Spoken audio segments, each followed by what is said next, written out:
Lucy, I'm just showing off my Sharktopus shirt to Jim Vokal, who's in the studio here, from the Platte Institute for Economic Research. There's a dude in here named Adam, too, taking a whole bunch of pictures. Are you taking video now? Yeah, this is going to be a viral YouTube hit. The conversation I'm about to endure with Jim Vokal, former Omaha City Councilman, current Executive Director of the Platte Institute, CEO. When I got the big note the other day from the governor's office, the governor approved more than $400 million in tax relief for Nebraskans. I'm like, hey, great. And I kind of skimmed it, and it says, LB 867 will exempt sales and use taxes on purchases made by historic automobile museums. And I'm like, what's in it for me? And I say that, you know, not just specifically for this guy, Scott Voorhees, but also members of KFAB Nation saying, all right, where's our tax relief? So I brought you in here to kind of hack through this, Jim. What's in it for us? Well, unfortunately, the legislature didn't take a serious look at income tax or property. Well, they took a serious look, but the end product, unfortunately, doesn't translate to you or I. You know, people are actually would be surprised that the highest tax bracket, 6.84%, applies to anybody that makes over $27,000. The wealthy people. Yeah. The 1%. Correct. And we have a system in Nebraska that, unfortunately, many industries, many segments of income are exempt from taxes, various industries. And, you know, in a perfect world for the Platte Institute for Economic Research, we'd eliminate those exemptions and just bring the tax rate down for everybody. Let's create a level playing field. Right. Whether that's a flat tax, where that eliminates the corporate income tax, whatever the case may be. Let's get rid of these exemptions. Let's put everybody on a level playing field. Let's look at the incentives that are offered, and just instead of giving this industry or this other industry a tax break, let's just lower taxes for everybody. Yeah, businesses would quickly say that raises our taxes. We pass those costs along. The consumers will probably have to lay people off. Well, of course that's what they're going to say, but why is it fair for? Or they'll go someplace else. Sure, but on the flip side, Nebraska is not competitive with its tax rate, and industries and businesses are going somewhere else already because, quite frankly, we're not competitive. People confuse a low income unemployment rate with being competitive from a tax standpoint, and that certainly isn't the case. We have two bordering states that have zero income tax rate. People are flocking to these states such as Wyoming, South Dakota, Texas, Oklahoma now, and Kansas lowered its tax rate. I mean, outside of Iowa, we have the highest tax rate in the Midwest. That's not good. That's not good. Let's so that's what the Unicameral should have done, which of course makes common sense. That's a common sense thing, and would have helped a lot of people, so certainly they didn't do it.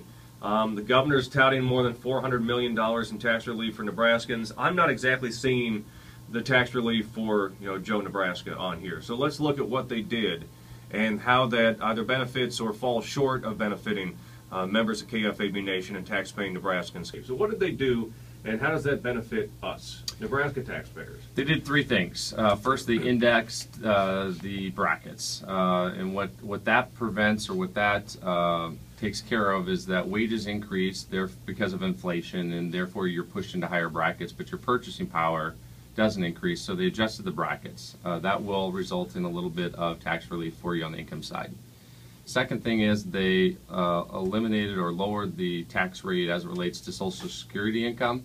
One of the big reasons why we have outward migration in the state is because we are one of very few states that do tax Social Security income, so positive thing. And then finally, they eliminated tax various industries, mostly centered around the automotive, heavy equipment, ag sectors, and so. But that's once again eliminating tax for certain industries, but for the average Nebraskan and everybody else. Right. So who benefits on this one? I mean, it seems like, all right, we've got the retired Nebraskans who might want to stay here. I don't know if the Social Security exemption would be the reason why, you know, retired Nebraskans would stay here rather than going to some place that not only has special tax issues for them, like Florida, work out in their favor, or Arizona, but mostly they leave here because of the weather. This, I suppose, could help, but to the tune of how much? And they say, oh, it's Social Security tax relief for hundreds of millions of dollars, but for the individual, how much tax relief are we talking about? Pennies a year? Is it any significant amount? Well, the average citizen that is not a senior citizen, that is not affected by Social Security income, is going to see, because of the indexing, a tax benefit less than $100 on a yearly basis.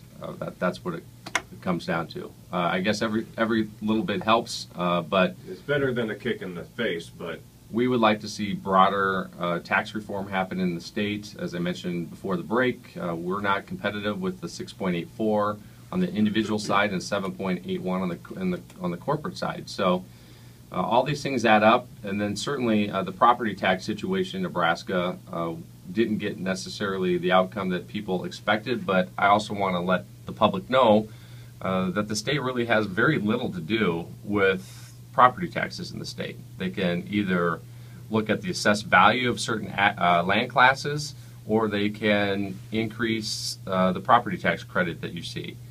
Neither one of those happened this year in the legislature. We all know that property tax relief happens at the local level as it relates to controlling and lowering spending. When you have a property tax bill that has 13 taxing entities or whatever it may be here in Douglas County, when each one of them raises their budget and increases your taxes, it certainly adds up. But the state is not the avenue for true property tax relief. Do you think that the current setup of the Unicameral is the best way of getting things done for Nebraskans? Well, it certainly is the Nebraska way, and it's what we've been used to. I personally like the ability to go to one body as it relates to trying to work with them on a research basis.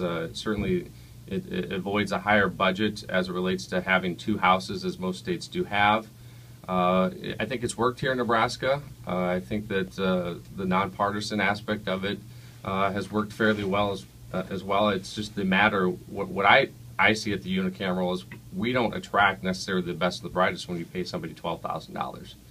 And although I'm always an advocate, and the Platte Institute is always an advocate of lower costs and spending, we've got to take a serious look as a state and look at how much these people are really paid and what that does as for attracting the best and the brightest. Did you just call the members of the Unicameral a bunch of nimrods? I didn't, but I actually said that they were very effective. And speaking of being effective, one of the great things that we did in this session is we blocked Medicaid expansion for the state for the second year in a row. And that truly is a tax issue, because down the road I am convinced, based on the economic realities of other states, that quite possibly could have led to a tax increase here for the state.